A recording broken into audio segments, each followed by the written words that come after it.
Halo, balik lagi di Ripsbox. Kali ini gue akan bahas tentang kekurangan dari Insta360 R Twin ini.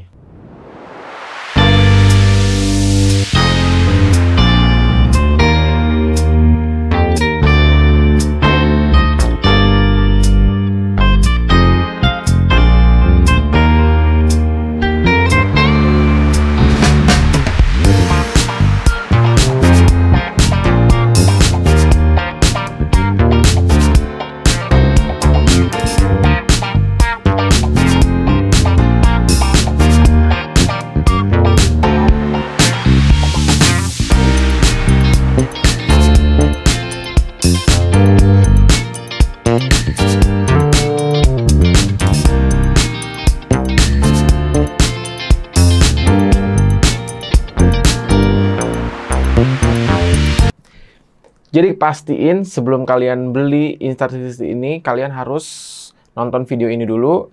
Dan untuk kalian, jangan dulu marah-marah di kolom komentar, karena gue udah bahas tentang Insta360 ini lengkap previewnya di video di atas ini. Oke, langsung aja. Kekurangan yang pertama. Kekurangan yang pertama gue temukan pada saat membuka kotaknya dan akan menyalakannya. Ternyata kalau kalian menyalakan Insta360R ini, kalian harus sinkron ke smartphone kalian dulu. Bahkan kalau kalian tidak connect atau tidak sinkron di smartphone kalian tidak bisa menggunakan kamera ini secara langsung gitu. Bayangkan kalau kalian tidak punya smartphone, tapi jarang ya. Atau bayangkan kalau kalian punya iPhone yang sudah kadaluarsa, misalkan nggak bisa diupdate iOS dan harus download aplikasi yang tidak bisa di-download di aplikasi iPhone, kalian tidak bisa menggunakan ini dan harus menggunakan handphone teman atau handphone pacar kalian atau istri kalian untuk menggunakan kamera ini. Setelah digunakan harus update dulu dan segala macam baru bisa dipakai dan baru bisa dipakai tanpa menggunakan handphone. Tapi untuk awal-awal ini kekurangan yang terbesar. Why? Kenapa gitu? Kenapa harus seperti itu? Dan kamera-kamera lainnya pun sebenarnya udah ada software bawaan harusnya ya. Jadi ya harusnya dipikirin sih sama Insta. Kekurangan selanjutnya adalah formatnya yang ribet. Format yang dihasilkan ini adalah .insv. Jadi format Insta sendiri gitu. Untuk format videonya kalian harus convert dulu atau ekspor dulu di PC atau di handphone kalian. Kalau di PC kalian bisa format kemana aja, tapi kalau di handphone itu formatnya yang mendukung ke handphone kalian. Dan lama banget kalau di handphone. Jadi ini ribet, super ribet untuk menggunakannya. Jadi kalian harus ekspor. Aduh, ribet lah pokoknya. Jadi nggak simple kayak format-format yang action cam lain gitu. Kalau ini ya harus sedikit tricky kali, harus kamu jangan gaptek banget lah. Jadi harus menguasai, seenggaknya bisa ngoprek-ngoprek dikit lah. Kekurangan selanjutnya, selain dari format videonya yang agak ribet, ternyata format video ini juga memakan memori yang cukup gede banget bro. Jadi siapin memori yang gede. Kalau 16 GB lewat lah ini. Ini nggak bisa. Kalau 16 GB doang kalian nggak bisa ngapa-ngapain di sini. Minimal itu 64, ya pasnya 128 GB lah. Jadi kalau misalkan 2 hari nge-shoot dengan rata-rata 6 menit lah nge-shootnya, 10-15 video itu sekitar 50 GB. Gede banget bro video ini. Aduh, kacau sih. Tapi untungnya di software Insta Studio-nya itu nggak berat dieditnya. Tapi kalau misalkan kalian pakai Premiere Pro itu lumayan berat. Karena kalau yang 4K itu udah pasti berat kan ya. Tergantung spek laptop kalian. Tapi untuk laptop yang standar 16 GB gitu, untuk editing ini lumayan berat sih. Makan ya lumayan lah, lumayan nyita. Tapi untuk mendingan kalian, saran gue kalau misalkan mau format itu pakai dulu Insta Studio-nya, format dulu seperti yang kalian mau, baru edit lagi di Premiere Pro. Itu cara yang lebih efisien sih sebenarnya dibanding kalian harus ngedit videonya ini di Premiere Pro. Fiturnya pun terbatas kalau di Premiere Pro. Dan ngomongin fitur-fitur, Sayangnya, fitur yang ada di handphone, di App Studio-nya, dengan fitur yang ada di Insta Studio yang ada di PC, itu tidak sama. Jadi, ada beberapa fitur-fitur yang nggak ada di studio di laptopnya. Jadi, lebih lengkap di handphone. Kekurangannya, kalau di handphone itu ribet dan lama untuk ekspornya. Waduh, makan memori, makan waktu, makan jari, pegel, ribet lah pokoknya. Lebih enak di laptop. Tapi sayang fiturnya terbatas. Jadi kalian harus menguasai, atau softwarenya juga agak kurang enak ya. Jadi bener-bener buat ekspor aja. Jadi untuk editing video kalian harus menggunakan software editing kesayangan kalian. Kalau gue sih pakai Premiere Pro. Jadi setelah gue ekspor, gue masukin di Premiere Pro lagi gitu.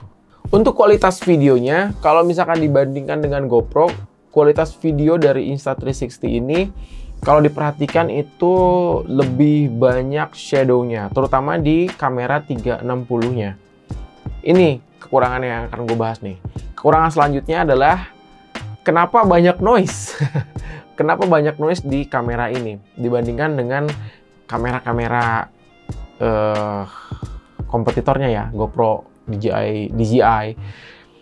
Ternyata setelah gue cek-cek, apalagi pada saat gue penasaran banget dengan kamera 360-nya untuk yang R ini. Jadi dia itu resolusinya 5,7K. Dan 5,7K itu untuk keseluruhan video, depan dan belakang, atas bawah. Jadi kalau misalkan kita lihat format nih, di format laptop seperti ini. Jadi ini ada 5,7K. Dan kalau misalkan kalian reframe, atau ambil sebagian yang kalian butuhkan aja, itu kalau misalkan gue presentasiin kayak gini nih. Jadi kalian cuman bisa ambil di 720-nya. Jadi kualitas yang kalian ambil otomatis hanya 720p, sekualitas itu. Makanya hasilnya itu banyak noise, kayak gitulah. Pokoknya kualitas 720p jadi kurang maksimum gitu kalau misalkan di 360-nya. Tapi untuk 4K-nya ya kurang lebih hampir mirip, tapi gue lebih megang si GoPro. Kemudian kekurangan selanjutnya adalah kualitas audio internal yang busuk banget. Nah sekarang kita bandingkan perbedaan audio internalnya. Untuk kamera DJI Pocket 2 ini adalah kualitas audio internalnya, dan ini kualitas audio internal dari Insta360. Tapi dia bisa pakai mic eksternal gitu. Kalau misalkan DJI Pocket 2 kalau pakai mic mic wireless kayak gini nih. Wah, ini parah banget sih busuknya, bro. Ya, sebusuk itu. Jadi kalau gua ngomong pakai kamera ini tanpa menggunakan tanpa menggunakan mic eksternal, waduh kacau sih suaranya, mendem-mendem kayak pakai casing anti air gitu. Padahal dia mempunyai dua mic nih di sini dan di atas. Tapi ini nggak ngebantu, bro. Aduh, sayang banget sih untuk memorinya. Untungnya si Insta360 ini dilengkapi dengan jack adapter. Jadi kalian bisa colok external mic dengan jack 3,5 ke sini. Kekurangan selanjutnya yang diulang lagi. Ini sering banget gue keluhkan, dia tidak ada mounting untuk tripod. Jadi kalau misalkan kalian mau masang tripod, kalian harus pasang casingnya ini. Sama kayak GoPro zaman dulu ya. Aduh, kenapa ya diulang-ulang mulu kesalahan kayak gini tuh. Simple banget loh. Masangin buat tripod ini nggak susah gitu. Maksudnya tinggal pasang aja. Kenapa sih pelit banget buat tripod ini? Tutup memory card ya. Tutup memory cardnya ini tidak bisa dicopot, jadi kalian akan ngegantung gitu. Apalagi kalau misalkan kalian pakai adapter jacknya, ngeribetin banget. Atau kalian sambil ngecharge, ngeri patah gitu. Kalau udah patah ya udahlah gitu, kacau. Kemudian yang selanjutnya adalah tadi di siang aja shadow-nya noise.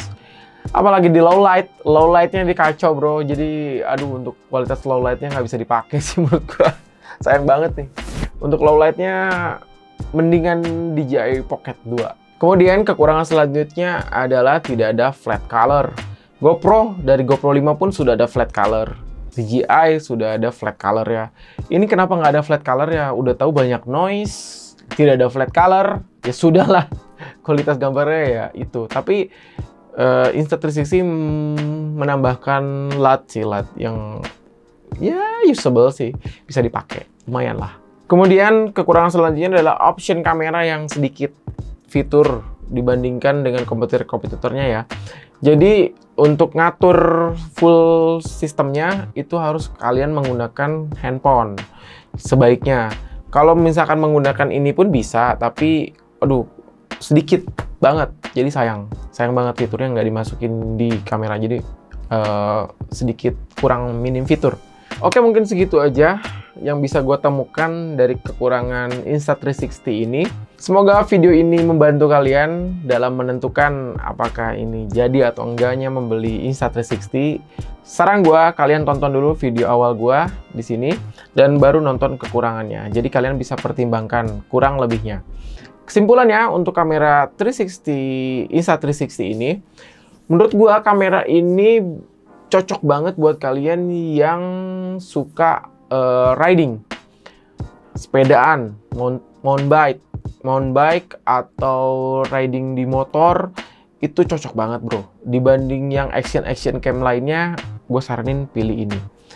Tapi untuk kalau kalian cuman sekedar vlogging dan menggunakan action cam, nggak butuh 360 banget, gue saranin sih mungkin ini bukan pilihan yang bijak ya buat kalian. Jadi menurut gue sih ini lebih ke nambahin angle yang kreatif aja, nambahin. Kalau misalkan kalian punya action cam yang kualitas, misalkan DJI Pocket 2 yang gue punya tuh lumayan kan, atau kalian punya kamera yang besar, kamera DSLR yang gede misalkan buat kamera utama kalian, ini tambahannya itu oke.